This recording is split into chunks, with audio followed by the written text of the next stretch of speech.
Governor, you didn't have to call in. It's very, very kind of you. We appreciate it. No, I'm happy to do it. Hope you guys are doing well. We're doing great. So give us a lowdown on what it looks like tonight. Well, yesterday, about 8 o'clock in the morning, we got hit with almost a Category 4 hurricane that hit the Big Bend part of Florida, and it had significant storm surge. Since that time, we've been able to restore about 450,000 households to power. There's currently about 130,000 that are without, mostly in that ground zero area. A lot of them are rural counties. So we have tens of thousands of additional linemen that are working to do those restorations. So we anticipate seeing a lot of those people online over the next few days, which would be really, really good. And then, of course, we've been doing search and rescue. Fortunately, there hasn't been any confirmed fatalities from the direct impact of the storm in those coastal areas. We did have one for a traffic accident far away that did involve the storm. But I think people heeded the warnings, and some of those areas are very vulnerable areas. I think people just got out of Dodge. I've been able to tour all the really hard-hit areas today. We did a tour, and there was some significant surge. I mean, it got up. You could see the water line on places 4, 5, 6 feet up. So that's definitely can be life-threatening if you're not taking precautions.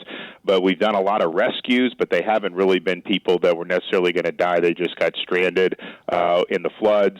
So we have urban search and rescue teams, National Guard, everybody mobilized. So this is just what we do, Mark. I mean, being a Florida guy, that these things happen. So it's something that we prepare for, and when it's time for us to act, we do, and we're able to help get people back on their feet as quickly as possible. You had this gentleman, Moskowitz, who's a Democrat congressman, relatively moderate, actually. You had appointed him, I guess, before he got into politics, to handle some of these sorts of things, and he had nothing but praise for you. And you get elected governor. Was this like priority number one or in the top 3 or something, how you could beef up your emergency response and so forth?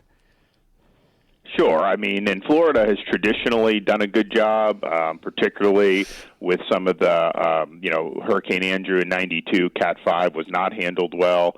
You started to have successive governors after that put more emphasis on it. And so we have had a good track record of it. But I came on the heels of Hurricane Michael, which is a Category 5 hitting the Panama City. And so we said, okay, what has Florida done well? What do we need to do better? And we went ahead and said we're going to do it. So you learn in each different iteration other things that can be done. I mean, one of the things we did with Hurricane Ian last year was we said, you know what? I've got a massive budget surplus here. I've paid down almost 25% of our state's total debt since I've been governor. I'm not going to sit here and not help people because I'm waiting on FEMA or waiting on the federal government. So we took on our own missions like temporary housing. We actually would work with residents down in Southwest Florida to do the travel trailers. So if your house gets flooded, you got to gut it. It's going to take time, or you got to repair the roof. It may not be habitable right at that moment. It may take a couple months even. Well, rather than stay in a hotel or have to move somewhere else or stay in some like RV city somewhere that FEMA would create, so why don't we just put a travel trailer on your front lawn? You can stay on property, do your repairs, have a place to stay. So people really like that. And so we're going to be introducing those into some of the hard-hit areas on this time. People are really excited about getting the opportunity. But it's basically just how can you make a difference and then go execute and get it done. And we don't have tolerance for bureaucracy and for red tape. I mean, I just tell the guys, when we had the bridges got knocked out in Southwest Florida last September, people said it was going to take 6 months to be able to repair these bridges. And I was like, well, that's just totally unacceptable. It was not our bridges at the state level. They were local bridges. Some people were talking about getting federal money. I'm like, what the hell do I care about the federal money? I'll do it. We got to get these people back on their islands. And so the one bridge they thought would take months, we did in 3 days. Sanibel Causeway was broken in 3 different places. And from the time we took over the job, we were able to open it back up in 2 weeks. So, I think a lot of it is just planning on what could happen, and then how do you respond. Clearly, prevent loss of life, all that is number one. But then you got to look at it and say, okay, even in a Category 5 storm like Ian, you look at Southwest Florida, the vast majority of people did not have catastrophic damage or even had any damage there, even though it was one of the most costly storm ever. So if you can get the services back up quick, the electrical, all that stuff going, that just creates a sense of calm in the community. You'll have some of these storms in other parts of the country that can have like a modest storm, and sometimes people will be without power for 2 or 3 weeks. Well, you do not want to be in that situation. So we've had a very rapid restoration of power this time to do several 100,000 on the day the storm hit the state is pretty good. It really is remarkable. Do these sorts of things, because you have to put in, 24/7, do they wear you down? I mean, it's like, oh my God, here's another hurricane. Or do you go, okay, let's get ready, let's put the suit on for battle? Well, I think both. I mean, you obviously, when it's go time, and emergency response is just something that we do. But for example, yesterday, I got into the Emergency Operations Center at 10 to 4 in the morning.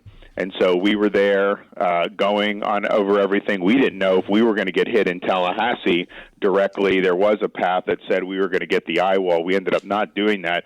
So we're having to make sure we can have continuity of operations where we are, but then, of course, helping out with other stuff. And so we did that. And, I mean, I went from 3:50 in the morning till probably 9:30, 10 o'clock at night. And so, it does get tiring. It does wear on you, but it's just something that you do. You do the adrenaline, and then you go. And we've had Hurricane Ian, of course. We've had this one. We had the Surfside Tower collapse, the condo collapse. You remember that. That was not obviously a hurricane related, but that was, we snapped in. That was a full-on emergency response. And then we treated COVID like an emergency response. We did not have our Department of Health in charge of doing things like, monoclonal antibodies. I had my emergency response people doing that because logistically they were very sound and they could get this done. So we got to the point where if a community needed some treatments for COVID, monoclonal antibodies, within like 36 hours, I could have a site set up. And that's because these guys know how to respond to things. And I notice you don't blame other things or other people or other levels of government. You just jump in, right, with your sleeves rolled up. Yeah, I mean, look, when people's livelihoods are, so I was in Horseshoe Beach. It's in Dixie County, Big Bend, and I show up, and it's a hard hit area. So first, I meet with parishioners from the First Baptist Church there. I go into the church. Water had gotten 4 or 5 feet. All the pews are ruined. Everything is ruined in the church. And this is just something that they had relied on for so many years. So it's sad. And you see that, and you see how that affects people. Then I go across the street. One of the parishioners, she lost basically everything in her house. And this is what she had saved for. She was retired. And all of a sudden, you got 4 or 5 feet of water in there. And then I went down a couple blocks further. Some of the businesses got wiped out. There's one. The Horseshoe Beach has one restaurant, and it had massive amounts of water. They had to gut everything, and so it's just like. And this is like these people just got back today because they had evacuated yesterday, so they got back today. So it was all very, very raw, and you see that, and I'm just like, you know what? I don't care about the media. I don't care about kind of the political posturing. It's like you've got to be a leader. You've got to stand up. You got to help these folks. And so that's just kind of how I do. I don't really have time for the pettiness. I usually don't get into that anyways, but particularly in an emergency situation, you just got to get the job done. Well, I mean, it is remarkable what you've been able to do, what your team does. And I just said, even before this hurricane hit, I said, the people of Florida know they have somebody who's going to do everything humanly possible. I mean, you can only do so much, but there are things that can be done that often are not done, Governor. So I want to thank you for taking a little, yeah. I think that's the thing. I think when people see you show up, when they see you're doing all that you can, they appreciate it. And I have people to this day will thank me for being in Southwest Florida last year when they had that.